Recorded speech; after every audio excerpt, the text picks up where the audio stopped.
Ronnie made me feel like more of a man than most women have ever made me feel. Ronnie really makes you believe in yourself.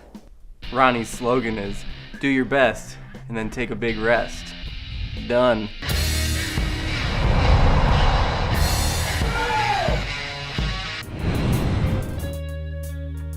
My girlfriend said she wasn't turned on to me anymore.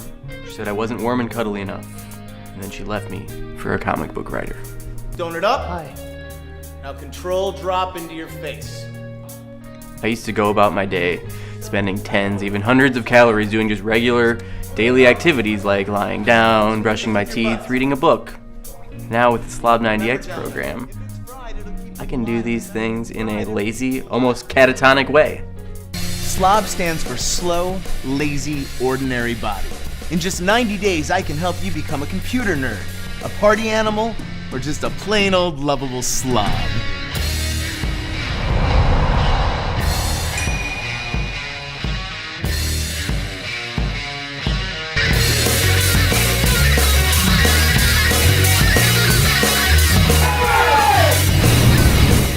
But there's too much crap to explain here now, and I gotta take a nap.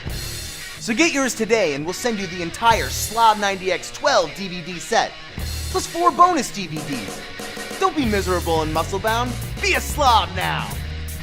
I did it, and so can you. Couch body.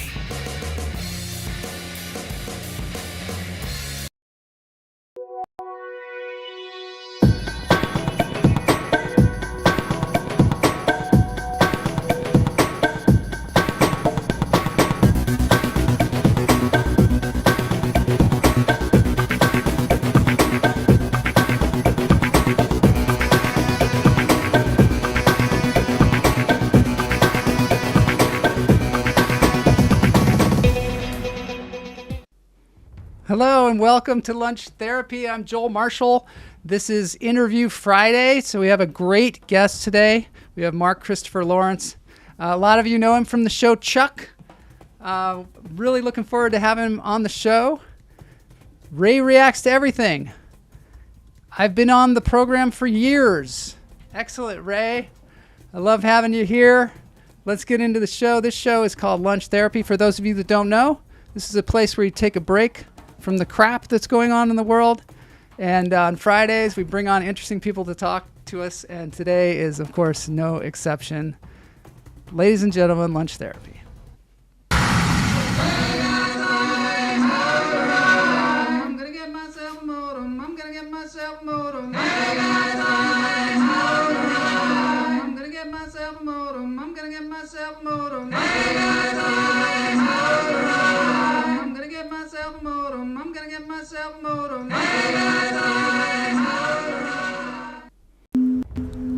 All right, so at the top of the show, we like to breathe. I've got an alien friend here today. Blas is still on his way, my co-host Blas, but we're gonna breathe it up. So at the beginning of the show, we take 3 deep breaths. I hope you'll join me. It's for me as well as you, as well as the guest, because it relaxes the nervous system and makes your day better. Pam Palmieri is here. Hey, Pam. Pam Palmieri is a longtime viewer of the show, also a longtime friend of mine. She just did her first stand-up performance there in Michigan at the Comedy Castle, and she killed it. I got some footage I'm going to show you on Tuesday. This show is also on Tuesday. It's more of a variety show on Tuesday, so we're going to show you some of that. And now for the relaxing sounds. In through the nose, out through the toes.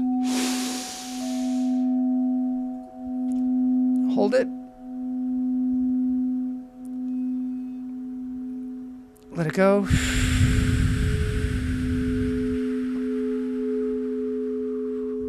Shake it out.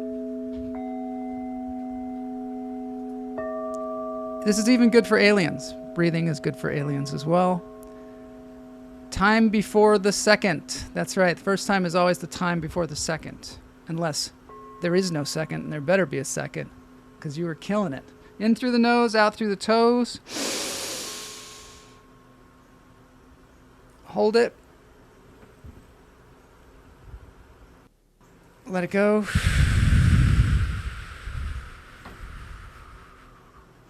Feeling better already. Okay, one more.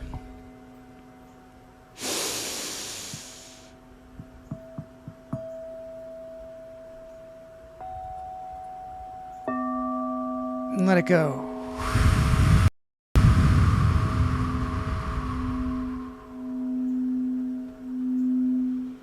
This is a bowl from Marvelous Mandy. She has a YouTube channel where she does singing bowls and various other things. Those are her new bowls. Those are super nice. Now we're gonna do a little bit of hand pan. We're big on the hand pan here. This is another relaxing sound to get us into this interview. And here we go.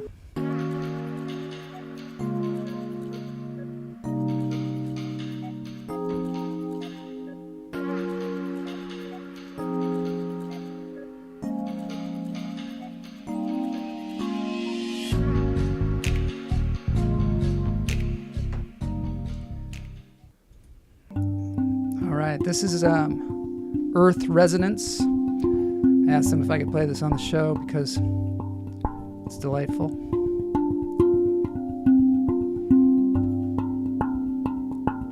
I'm not sure, but I think that's a tongue drum. Maybe some experts out there in handpan music can tell me what they think of that.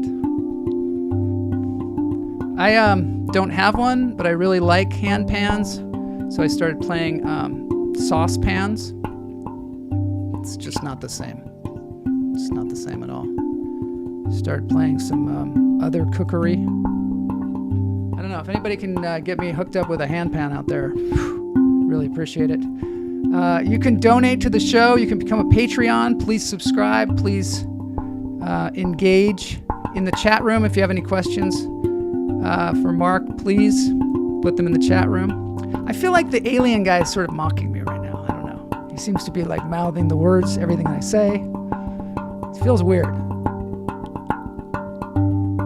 Yeah, he's smiling too, just like me. All right, let's get into this thing.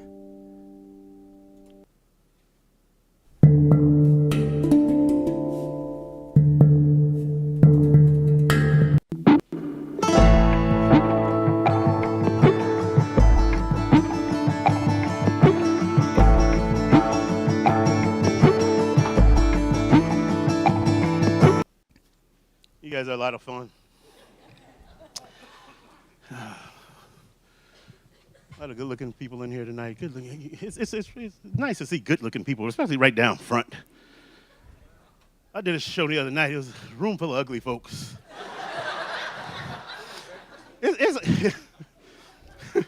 Fresno.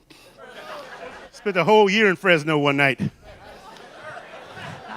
There was a guy sitting down front. He had an eye here and one here. They blinked at different times.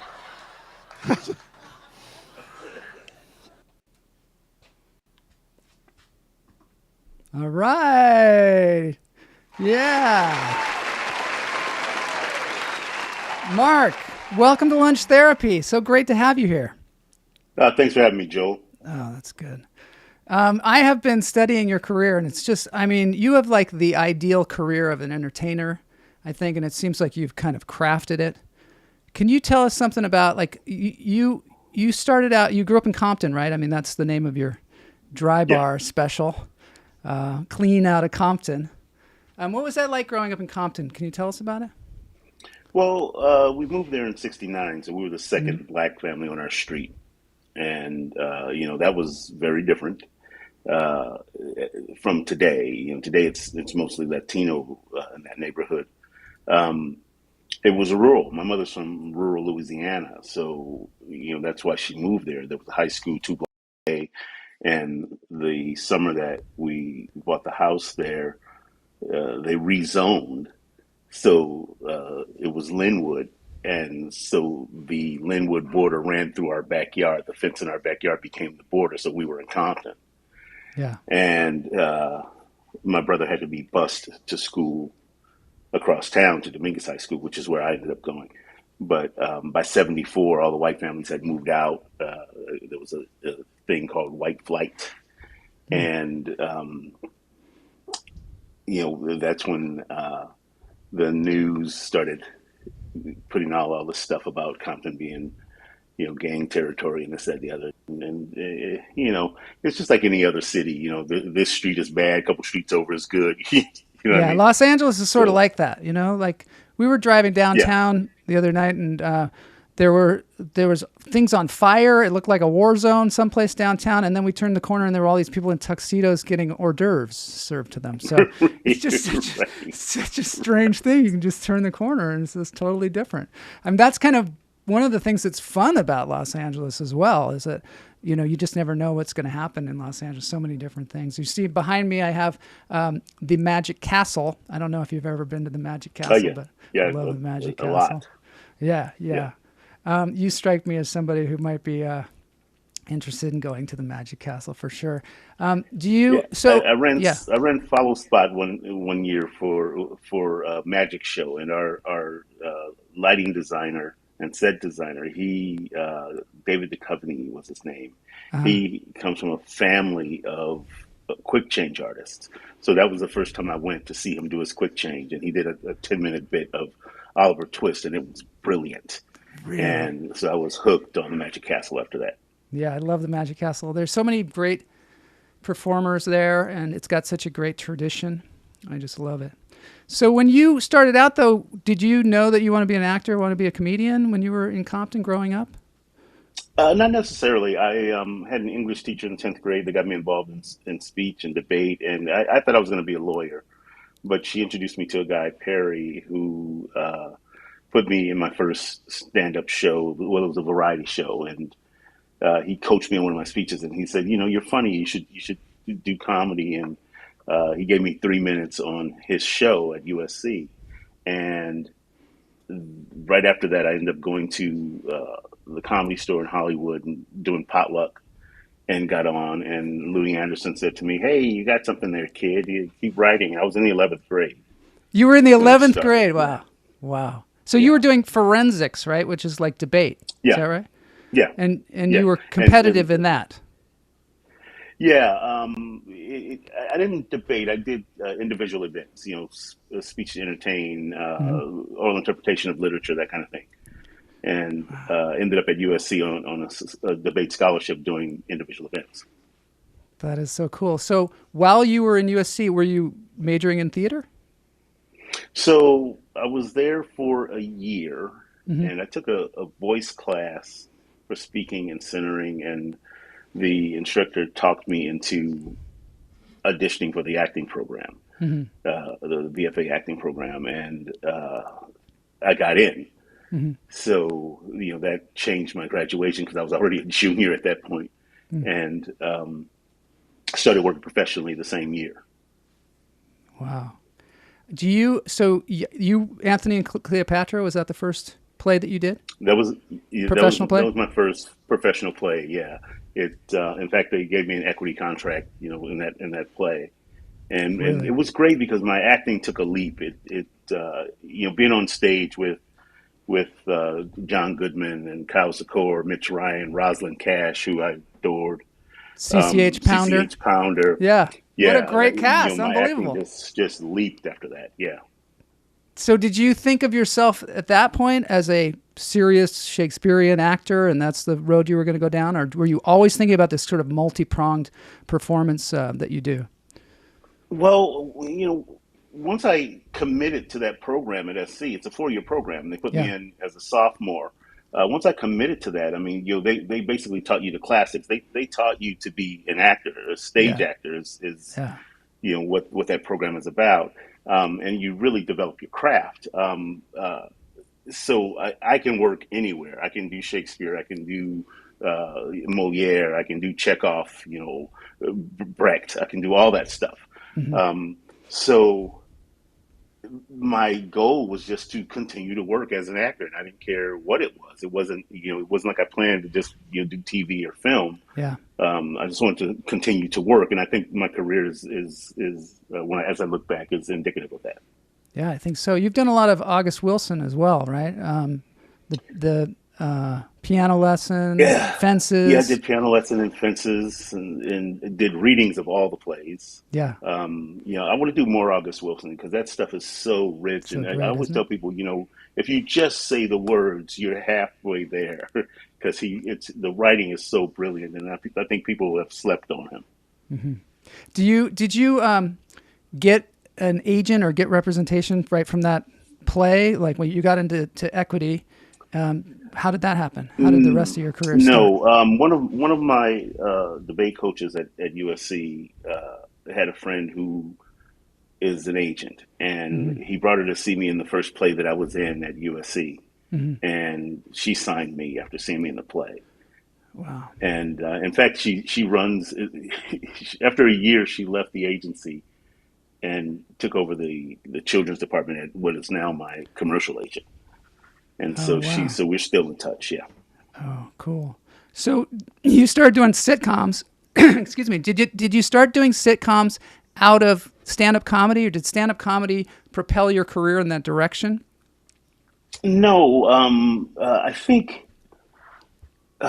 so. My first big agent was Bauman Hiller, and they signed me when I was doing a very dramatic play. I was doing a classic piece called "Life is a Dream," a Calderon piece, and so they came to see the play and signed me, and I was with them for a year and a half, and then they came to see me do stand up and never sent me out for another drama after that. Which Really? was That's the ridiculous thing, right? because Sometimes you get like I got pigeonholed in something because people are like, oh, he does comedy, then right, he just does comedy. Or, oh, he does right. So Shakespeare, I so got he just does stuck. Shakespeare or whatever. Yeah. Exactly. So I got stuck doing like 80s and early 90s. It was all sitcoms for me. It's like I think I only did like maybe one drama the whole time I was with them. Yeah. And But you did a so ton of sitcoms. I mean, yeah, yeah, I everything. I did everything back in the day. yeah, you did Every Seinfeld. sitcom that rolled around. Yeah, Yeah. Dharma and Greg. I mean, it just goes on and on. What do I have here? Men Behaving Badly, Weeds, My Name is Earl. And then, of course, Chuck. I'm going to play a clip yeah. from Chuck here. Hopefully I can play this thing, but just a sec. And you know nothing about the stolen merchandise. No, sir. Officer. Detective. Where's my fish, Grimes? Mr. Tucker, please. I did not rob the store. Did I ask you that? Already he's talking about stolen goods. You might as well come out and admit you did it. Please, let me handle the investigation. Now, Mr. Bartowski, we believe this was an inside job. None of these other imbeciles could even tie their shoes without Bartowski say so. If there's a ringleader, you're looking at him. Where's my fish, Bartowski? I can see you sweating it.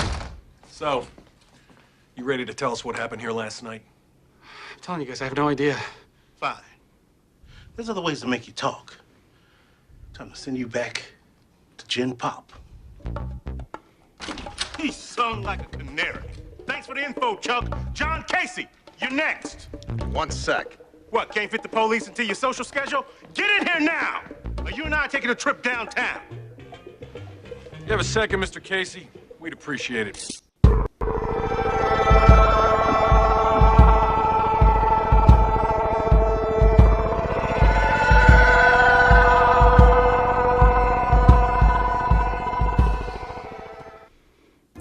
So when you got that show, Chuck, which is a very popular show, obviously, did your life change? Not really. I originally read for the role of Harry Tang, Uh-huh. and Yeah. didn't get it, but they wrote a role for me, which was Big Mike, Yeah. and after the first season, I became a series regular. I did. Funny thing is, I did every episode of the first season, and then Really? when I became a series regular, then when it was time to actually pay me, Yeah. then it was 10 out of 13. That seemed like a really good show ensemble-wise. Like, it seemed like everybody, from what I've understand, we've had Scott Krinsky on the show as well. And I Oh, yeah. understand it was like a really good group in a really unique situation. Can you tell us about that? Well, first of all, it was a huge cast. I mean, there's 10 series regulars. Yeah. And so it was great that everybody got along. It was like, Yeah. I think there was like one crew person that was a troublemaker, and they got rid of him after the first season, and then and then everybody else, just got along. It was so much fun to work with them. It's like I love those people, and to be able to just go to work with people that you like is fantastic. And what was was it a 3-camera shoot, or was there an audience? How did they shoot it? No, it's a single cam. So we shot like a movie, Mm-hmm. So it took 8 days to shoot one episode, and I think there was only 2 episodes where I did all 8 days. Actually, one of those was a 3D episode, so that was 10 days. Yeah. So I did all days of work on those, but usually it was like 2 or 3 days and I'm out, which is great. Mm-hmm. Mm-hmm. It's like an ideal kind of job. Your very first, or one of your very first movie jobs was on Terminator 2. Is that correct? Rise of the Machines. Is that? No. No. My first movie job was Caddyshack 2. Oh my gosh! Yeah. Tell us about And that. then Was my that first- what was my that first like? TV job was Hill Street Blues. Oh, I see. Yeah. So you went. So, and Hill Street Blues was my first audition. So it was great. It's like I went to the audition, and it was on the machine before I got back home. And because we had machines that we listened to our messages on back then. Yeah. Yeah. And so then for the next year, I ran home and checked my machine after every audition, which is the best thing that could happen to me, because then I thought, oh, I'm not going to get them all. And it totally relaxed me. And now it's like I can go in, do the audition, and let it go. Otherwise you'd drive yourself crazy. You do. You drive yourself but crazy. Caddyshack was great. Yeah. It was my first time on a movie set as opposed to a television set. And the only downside of it was they treated Jackie Mason very terribly. Really? And which was sad because he basically bailed them out because Rodney didn't want to do the movie. He didn't? And no. And then they got Jackie, and just treated him bad, just disrespectful. And That and sucks. I was like, okay, so some of this business is gonna be sucky. Yeah. And like Chevy Chase came and said, and they were kissing his butt and treating Jackie like trash, which was terrible. Do you think they just didn't understand the history that he had as a performer and comedian? I don't know. I think some people are just jackasses. Yeah. That is true. Okay, so tell me about that. If you get on a set, can you tell, you've been on a lot of sets and you have to kind of jump in there in the middle. Do you ever get on a set where things are just not right? Like there's infighting going on and things like that, and you have to kind of navigate it? Yeah. Really? I did an episode of what was the name of that show with Meshach Taylor and Designing Women. Designing Women.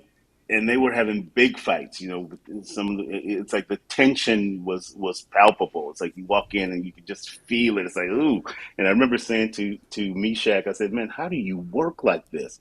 He said, I just try to stay out of their way. Yeah. So it's like you would rehearse a scene, and then when it was over, they would just go their separate ways. It was like, wow. Wow. That is interesting. Yeah, that was terrible. So what is your favorite show that you ever worked on? What is your favorite experience that you had? Ooh. That's a big TV one. or film? I'm going to go with film.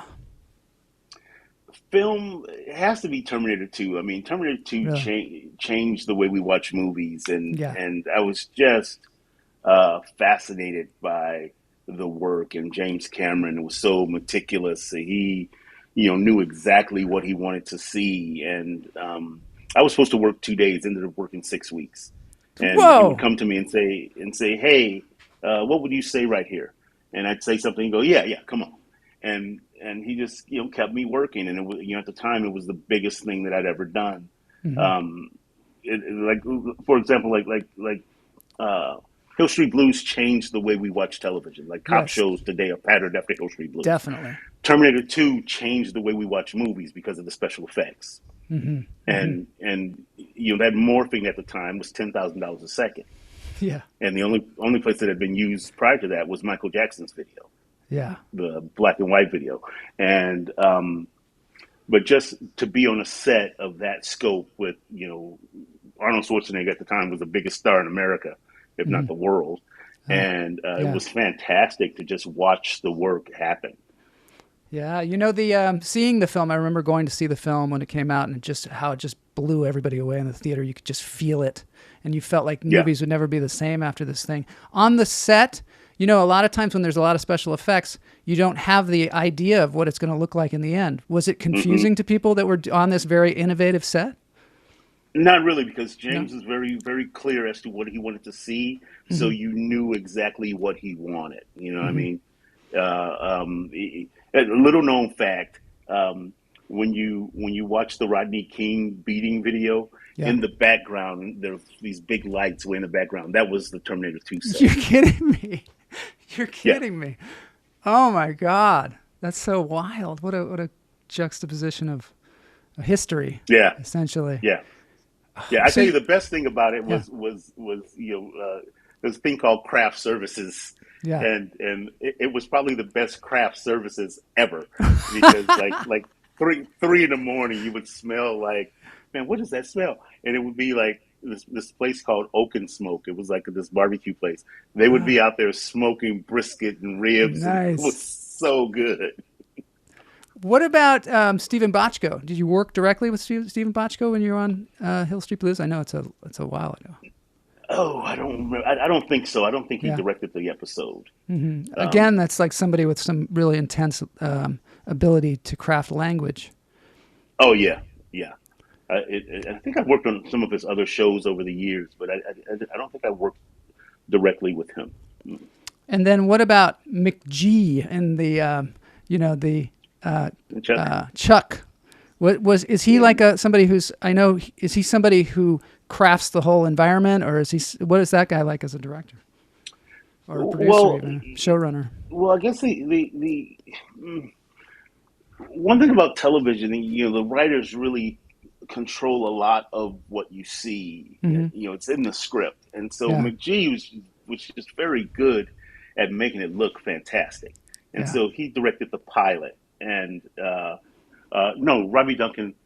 Yeah, I think so. Yeah, I think he did. Yeah, and it was great. And then Robbie Duncan McNeil took over after that, and then a slew of others came on to do episodes. But yeah, McG was great to work with. In fact, we had a premiere party at his house, and what was that like? He's just it's fantastic. He's really just a great guy. I mean, Diana Ross showed up. It's like I'm sitting there eating a burger, and all of a sudden there's Diana Ross right there. Wow. Well, that show too was like a hybrid kind of show. Maybe that was kind of the beginning of these kind of like alias kind of show, where the person has an alias, and then there's like a sitcom going on, and then there's this whole action show going on at the same time. It's like a mix, Right, kind of a dramedy in the vein of like an Ally McBeal or something. I think Ally McBeal was kind of the first. Well, MASH, I think, probably was the first real sort of dramedy, and then Ally McBeal was the first one that leaned more on the comedy. But I always said that the Buy More could stand on its own as a show. Yeah, just as yeah, totally. And having a conversation with Chris, it's sort of like Superstore, sort of like a Superstore. Yeah. It's exactly Superstore, and I think they missed an opportunity. But in having a conversation with with Schwartz and Fedak, they were like, well, on the drama side, we didn't want to try to out 24. So that's why, there's a lot of tongue in cheek. And so, and then we lean heavily on the comedy and the Buy More, which is great. Yeah. I thought it was a great balance. So at the same time you're doing all this, are you touring as a comedian? Are you going to the Comedy Store? What are you doing with your stand-up at that time? I've never really toured. I've never really had like management for comedy. And so, but you do a lot of shows, and you do a lot of them in different venues, like a church and things like that. Right. But it's just me setting up, one-offers as opposed to, I see. Here's a big, 20-week tour or something like that. I think the longest I've ever toured was up in Canada right before the pandemic. I think we did 10 cities in 13 days. Okay, and that was it. That seems like a tour to me, a mini tour. Did you set it up? No, I did that with Timmy Boyle from up in Canada. And what about your comedy community? Do you have a community of comedians, or are you kind of a lone wolf? How do you handle that? Well, I've been doing it so long. I know a lot of comedians. So I have some shows that I book. North Coast Repertory Theater. We do Tuesday night comics. We do Laguna Playhouse, which is a show that we do called Comedy at the Playhouse. And then like this Saturday, I'll be at Moore Park. What is it? High Street Art Center. So these are all small theaters. And over the years, I've met so many comics that I'm able to find clean comics to do these shows in these small theaters. Yeah. Do you always work clean? Mostly. And have you start from the beginning? Did you start working clean, or did you move to it? Pretty much, because I was in 11th grade. My mother was very religious, and I know that I did something really dirty, one of her friends would have heard it. Oh yeah, and I would have to hear it. Sort of naturally. And back then I worked with Robin Harris, who was just brilliant. Like at the Black Comedy Act Theater in L.A., Robin would host the shows, and people showed up to see him. And the fact that they got to see other up and coming comics was okay, but they really came to see Robin. And Robin said to me, "Mark, always write clean." He says, "You can work anywhere." He says, if you're working out in the middle of somewhere and the whole show is dirty, you can dirty up a clean act. He says, but there's no way to clean up a dirty act. He said, if you have a joke that's dirty by premise, you can't clean that up. That is such good advice. Such good advice. Fantastic advice. Yeah. And you can also take it on television. You can take it anywhere. You could take it to churches. a church. Yeah. Right. There are so many more venues than people understand, right? Yeah. Go ahead. Yeah. He would be dirty at Comedy Act Theater, and then I'd work with him like at 2:00 in a park on a Saturday. And really? Same act, squeaky clean. Yeah. Wow. So did you have mentors in comedy? Did you have teachers? I think in the beginning, my friend Perry, he helped me, just to sort of understand how to set up the act. And then over the years, there were comics that I ended up going on the road with, like Jack Marion, who used to open for Lenny Bruce, Chris Collins. There were so many that I used to open for Lenny Bruce. Just caught me on that one. Did you ever hear any stories about what Lenny Bruce was like? Well, Lenny liked Jack because Jack was clean. Really? So it was very different from what Lenny was doing. So that's why he would put Jack on. But there were so many comics that I worked with that always, gave me notes about my act. It was like, hey, what if you did this, or what if you did that? And they helped me think about it in a different way. And really, like Chris Collins, I think was the best. I mean, he and I used to go out on the road probably 2 weeks at a time, over a 2-year period. And every time I went out to work with him, I got better and better and better, because he was always watching my act and always giving me tags and always giving me ideas of taking a joke in a different direction. And I learned so much from them. And now it feels like the industry is a little cutthroat. It's like these younger guys, they just think that if they help you, or if you, that it's taking something from them. And I don't understand it. I don't understand. Don't you think that's sort of a young person mistake sometimes? Like they think just an idea of scarcity. And I help everybody. Yeah. You have to. You have to. And we're only in this for so long, and we all need a lot of help. We all need help. So why not help one another? Definitely. And you see the great comedians over and over again on this show. I've had people talk about their interactions with the great comedians, and they always help them. They always help them. If you're like a person's like, hey, I'm learning comedy or whatever, next thing you know, they're like, hey, do you want to do 5 minutes on the stage? We just had that recently happen with Jay Patterson, one of our viewers on the show, who's been steadily doing comedy. Punky Johnson, went to see her at a club, and she was like, do you want to do 5 minutes? And gave her 5 minutes. So, yeah. How else are you going to learn? My good friend Dustin Nickerson, he when I first saw him, he was standing with his hands in his pocket, looking at his feet. And I said, Dustin, you got to connect with the audience. I said, get your hands out of your pocket. It makes you look nervous. And now he's one of the funniest headliners I know. Wow. I'm going to play a clip from Weeds because I have one. Just to give people an idea of your comedy. We're going to be selling this shit inside of 3 months. The high is cerebral and clear, but it's relaxing and social at the same time, man. It's got this piney, earthy scent, like aromatherapy shit going on. Now, it is a sativa indica blend F1, but I've taken this mix up to a F6 on a small scale, and I've stabilized the genetics for seed sales in the future. I'm thinking ahead, you understand me? This bitch right here grow in a sea of green, and it ripens real fast after forced flowering. That's a beautiful plant, man. I'm saying. This is some beautiful shit. I'm so proud of you, man. I remember when you was just this little stony kid limping behind Alien. Look at you now. Got your own strain. What do you call that? Shit, nigga, you lend me this money, we gonna call it out like Mike. Because my name's Mike. Okay. I got you. That's beautiful. So we can't do business? No. How you gonna say no, dog? No, man. I'd love to get you some seed money, but you got some family shit, man. I can't get into no family shit, not with Haley and James.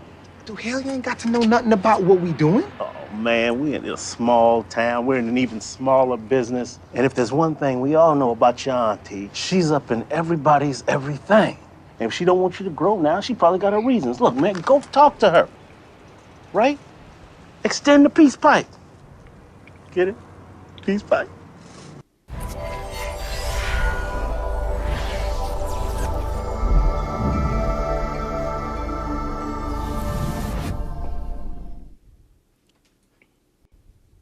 It's great how you can go from show to show and just really fit into the puzzle and really fit into the story. Can you give us a little bit of advice to actors out there that maybe are just starting to get on sets and what you do to like kind of integrate into the set? Do you do research? Do you do some kind of ritual when you get there? What is it? How do you get in when you're just a guest spot on a show? Well, if I've never seen the show, I'll watch an episode or two. Yeah. To sort of get the feel of it, get the tone of the show, and then I just do my work. I do my work on the script. I mean, the writer tells you in the script everything that the show's about. So what I do is I don't play. What's my motivation? I don't play emotions. Because those are byproducts of what you're really trying to do, which is playing action. What do I want? I ask myself that question in every scene. What do I want? You have an overall objective for the whole piece. You have an objective in every scene that gets you to the overall objective. Sometimes the writer gives you what you're trying to go after. Sometimes he doesn't. And but if you're playing an action, then all the other stuff, the emotions, and that comes as a byproduct of you playing the action, and so that's what I do. I concentrate on that part of the work, and then it makes me feel like I've been there the whole time. Yeah. Have you ever gotten on the set and been in a scene with someone who is intimidating? No, because I'm pretty amazing. I like it.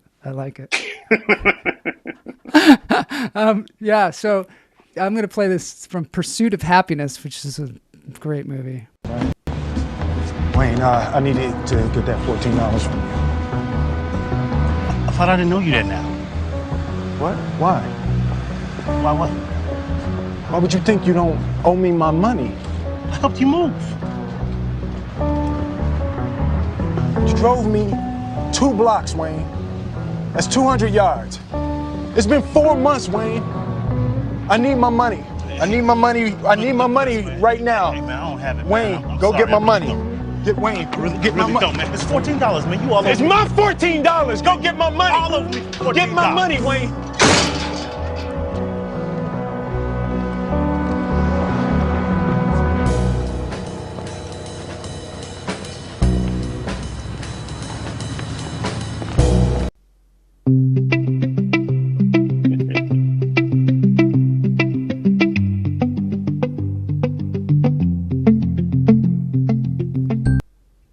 This is a great advertisement for people studying acting and being, a person who studies. Do you, are you a perpetual student? Are you always learning? Well, yeah. Every time you work, you learn. Hmm. But I tend to learn more when I'm doing stage Yeah. than anything else. Because on the stage, the only thing you know for sure is what your day was like. So you don't know what your scene partner's day was like. You don't know what the audience's day was like, Yeah. and so you still have to make the piece work within those constraints. Like the actor that you're working with, he may had a terrible day. He gives you a line slightly different than he did last night. So you have to be in the moment and be able to respond and make sense in a way that makes sense in that moment, and still make it make sense to the play. Yeah. And things that worked with the audience last night, it may not work tonight. Just the same thing as with stand up. Yeah. And that's why I love live. It's like because Me too. you're affecting people in real time, and you don't have Yes. to wait for the editor to do you a good turn. Like for example, in that scene you just showed with Will Smith, my best take was a second take, And and they they didn't use used it? his best take, which Of was about the course. sixth take. Like the second take, he reached for my pocket and I slapped his hand. Ah. That's probably where he got the idea to slap Chris. I wouldn't take credit for that if I were you. I'm just saying. Oh my God! So are you living in San Diego? Is that where you are? That area? Yes. Yes. And do you like it down there? There's a lot of great theater down there. Is that part I of love what it. Yes. you love about it? Theater, yes. But theater in San Diego, when the Chargers were here, theater in San Diego was bringing in more money for the city than the Chargers and Padres combined. Really? There's world class theater here. There really is. There's theaters that La send Jolla plays to Broadway Playhouse all the time. and- La Jolla yeah. Playhouse, the Old Globe. San Diego great Rep stuff. just went under, but it was and that was, I think they were a victim of their space fell apart because they were in this mall and the mall died. Really? Oh. Yeah. But there's a lot of small theaters that do fantastic work. I'm on the board of the North Coast Repertory Theater, which is in their 42nd season right now, and Wow. Just fantastic work comes out of there. So yeah, I love San Diego partially because of theater, and now the comedy scene is really burgeoning. I mean, That's we what I have hear. 5 full-time comedy clubs here now. Mm-hmm. On top of all these one-nighters, and so this is a good place. Do you think the fact that you do across stage, screen, comedy, all these different things, does that help you keep even as your income flow? Yeah, it helped. Like I look at comedy as my day job. I say, comedy is the day job. It helps keeps the bills paid when I'm not working as an actor. But just to have the ability to be able to flow from one thing to the next is really what one keeps you mentally sound as an actor. Because I voiceover, plays, TV, film. When you can do all those things, a lot of people don't transition from stage to TV or film very easily because it's a very different way to work. It is. And stage is very big, and then film, TV is a little bit smaller, and film is even smaller because when your head is on a big screen in the theater, they do a close up, you have an 8-foot head. That's right. So it's interesting because it's larger. Because it's larger, the work is smaller. You got to work smaller, right? Because if you make a face on stage, it's got to be so they can see it. TV, it's a little smaller, and then film, it's got to be even smaller because it'll look like you're just smacking it up. You almost just have to think it. Yeah, just think it. Yeah, and I think that's a lot of times what it is about stage actors going to film is that they don't have maybe sometimes they don't have as strong of an inner monologue going on that can be read by the camera. And I don't know, it's also it probably takes great casting directors to be able to see the differences too, to be able to see what the camera's going to see in the audition. How do you feel about go ahead. I think casting directors have an important job when it comes to putting people in the right places, and sometimes they miss. And I love that the agents I have now, they don't care what the role is, if it's because I've been on stuff that's been written for an older male or a female, and they'll pitch me for a part that wasn't written for me, and I go in and I get the job, and it's great that they can see it that way, and they talk the casting director into it to bringing me in, and then I change people's minds, and I think a lot of actors have the ability to do that. It's like once you go in there, then they start thinking in terms of, oh, it could be that. Yeah, well, I mean, they wrote an entire character for you on Chuck. Right. So you don't even, you don't even know what's going to happen. Yeah. I auditioned for Pulp Fiction for the role that Sam Jackson played. Yeah. They had offered it to him, and he hadn't accepted it. And this was the Thursday before they were going to start shooting on Tuesday. And apparently, so it was written for Lawrence Fishburne originally, I think. Is that what it was? Yeah, that's what they say. Yeah, I thought the Marcellus role was for Fishburne. Oh, maybe that's true. Yeah, and he turned it down. Then Delroy Lindo turned it down, and then Ving Rhames did it. Yeah. But Sam, they had made him an offer, and he hadn't accepted it. So I go in, I read, and I was funny. And Quentin said, "It could be that." Yeah. And he looks at one of the Weinstein brothers, and he says, "It could be that." And they're like, "Yeah, it could be that." They're like, "Thanks, Mark. Thanks for coming in." So I go home. I was living in Venice. I get all the way to Venice. I get a page because we had pagers back then. Mm-hmm. And so I called my agent and said, "Where are you?" I said, "I'm at home." Go back. You were too funny. They want to see it again, but not funny. So I Take some of the funny out. So I drive back over there. I do it again. And he goes, "Okay, now do it the other way." And so I do it the other way. And he goes, "It could be that." I was like, "Yeah." And so, thanks, Mark. Sorry to drag you all the way back over here. So I started walking toward the elevator. And they come out and say, "Hey, Mark, can you come back? He wants to see it again." I said, "All right." So I go back and do it again. And he's like, "Great, thanks." I get down to my car, get a page again, and I call and go back. So I go back up and said, "We want Harvey to see it. Harvey's not here. We want him to see it. Can you hang around in about 45 minutes? And so I think Harvey came like 2 hours later, but they bought me lunch. So I had lunch, and then so he says, "Okay, do it the funny way." So I do it, and he goes, "Oh, yeah, it could be that." And Harvey goes, "Yeah, it could be that." And then so he says, "Do it the serious way." So we do it the serious way. Do it the funny way again. He's like, "Okay, it could be that." All right, thanks. So next morning I get a call about 10 o'clock. Look, they've offered it to Sam Jackson. He hasn't accepted it. If he doesn't accept it, it's your job. And so then I don't hear anything, so I know that he accepted it. And then I see Sam on the Today Show with Brian Gumbel. And Brian said, "When you read this script, did you think, wow, what a great project, I have to be a part of it?" He said, "No." He says, everybody worked for scale. He says, so I was looking for something that paid better.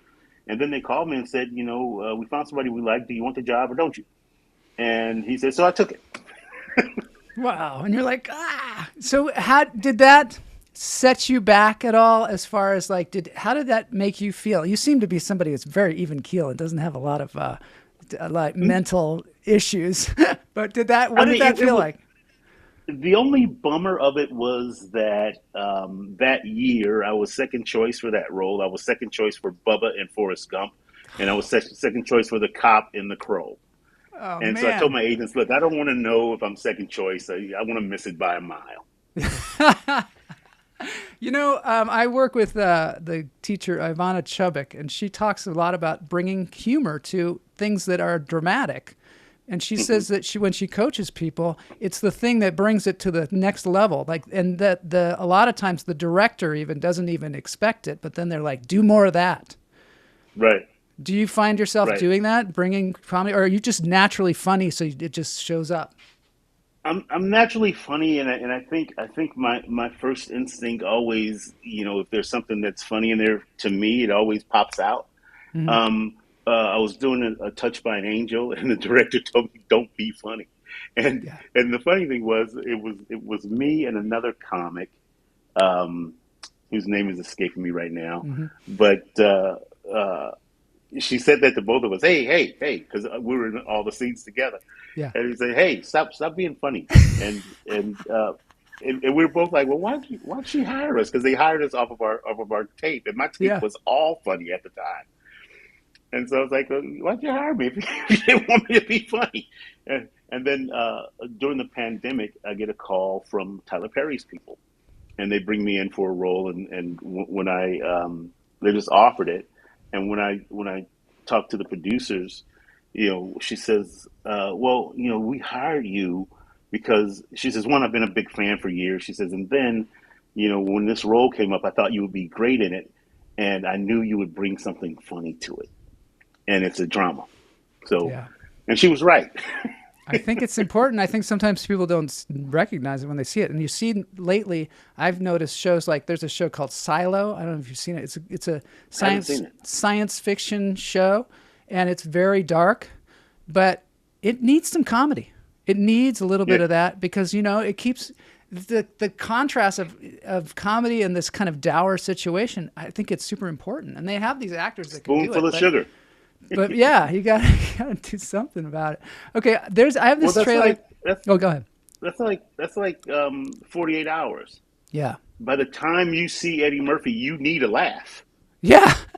Because it's so dark and ugly. It's like, whoa, all these murders. Yeah. And then you see Eddie in the cell, Roxanne, and you just need that laugh. Yeah. It's great I think also Hollywood has had great success casting comedians in serious dramas. Michael Keaton comes to mind right now. Oh, you know, some of the great works that he's done, you wouldn't have expected. Or they had Howie Mandel on St. Elsewhere years and years ago, and it was like, what's he doing on the show? But then it worked really well. Yeah, Belzer ended up going on to that one show, but then it's like not all comics are very good actors. True. And I have a friend that we're writing my one man show together, and it was his idea. The whole thing was his idea. He said, look, he said just what I said, and not all comics are very good actors. He says, and not all actors are good comics. He said, but you're good at both. Yeah. He said, so I had this idea for a show, and so that's what we're writing, a show that's based on cool. Things that I can do. Yeah. Is that what you are looking at in the future, writing your own shows? Is this something that's new, or have you done it in the past? Yeah, we've already been writing and pitching shows. Rusty Cundiff and I have pitched shows. I'm pitching shows with another friend right now, nice. McCord Larson. So, hopefully we get something on. Me and Gerald Webb are pitching shows. So you've got a lot going on. That's so great. Do you think that the environment has changed for performers now, where we need to be even more proactive about creating our own shows and our own events and things? Well, years ago, someone said to me, if you can write and you don't, you're wasting your talent. It's like you can't just sit around and wait for them to give you a job. You have to start creating stuff in your own lane. That was years ago, and now it's easier to do that. I mean, you can shoot a whole pilot on your cell phone. Yeah. So if you can write and you have that talent, you have some like-minded people around you, then, get together and do some stuff. Mm-hmm. Can you tell me a little bit about this movie, Stacks? It's a film that you did. So right before LA shut down for the pandemic, for the quarantine, my partner, Gerald Webb, he calls me up and he says, hey, I have this idea for this film. And, so we talk about it, and I said, "Oh, that's great." And then he said, "I'm going to send you a quick treatment." So he sends me the treatment, and I had a couple of notes. I gave him the notes, and then next thing you know, he sent me a script, and I said, "Okay, this is great. When you want to shoot it?" And he gets back to me in a couple of days. He says, "Let's shoot it on Sunday." And so I drove up to LA, and he had assembled a cast and. A tiny little crew, and we shot. We started shooting at about 7 at night, finished about 3 in the morning, and LA shut down for quarantine at noon the next day. Oh my God! I'm gonna play the trailer. Okay. Yeah. Yeah. Go ahead.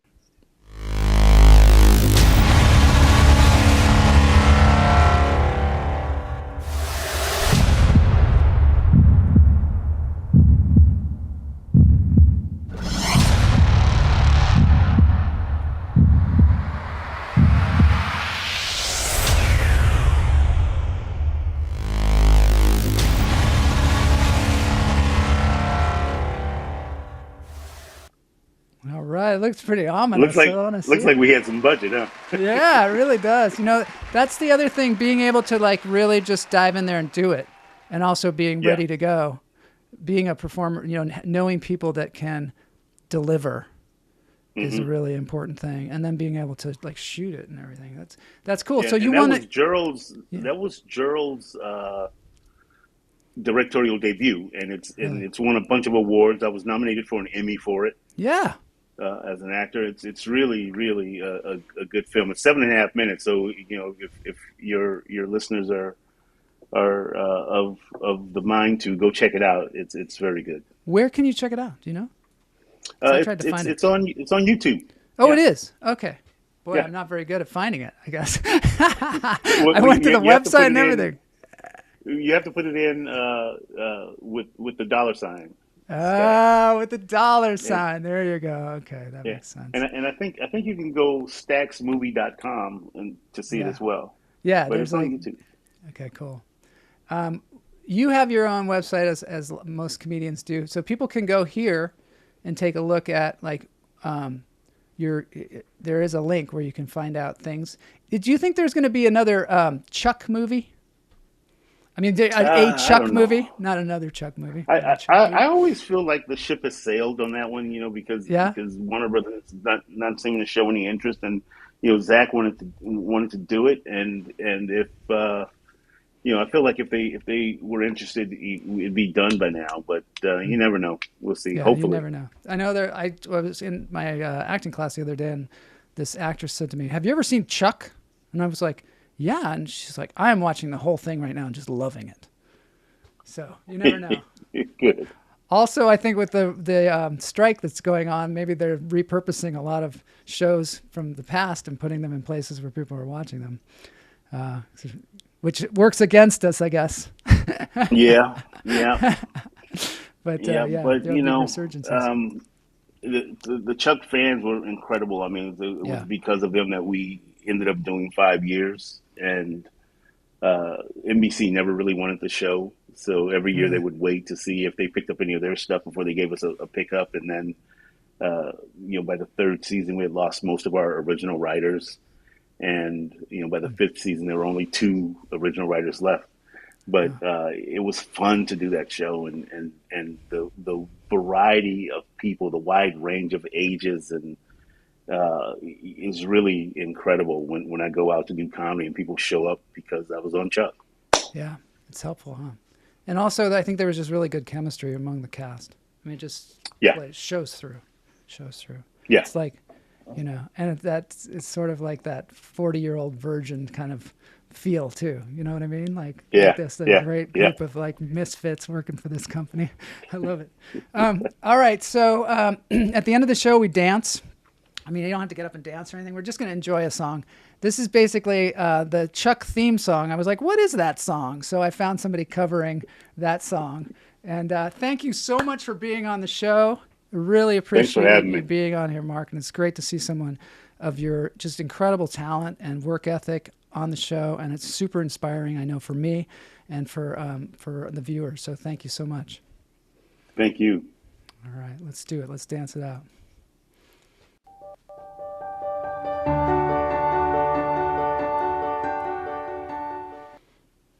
All right, so this is Dopapod. I like this song. So we do covers we play cover songs on the show. Dan, I want a girl with a mind These like guys a are cool. diamond. I want a girl who knows what's best.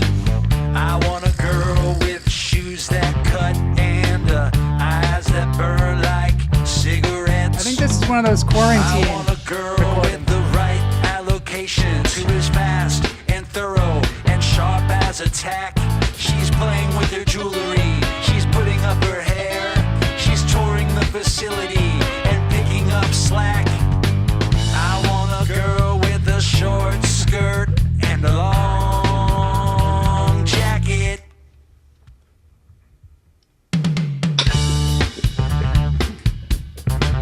I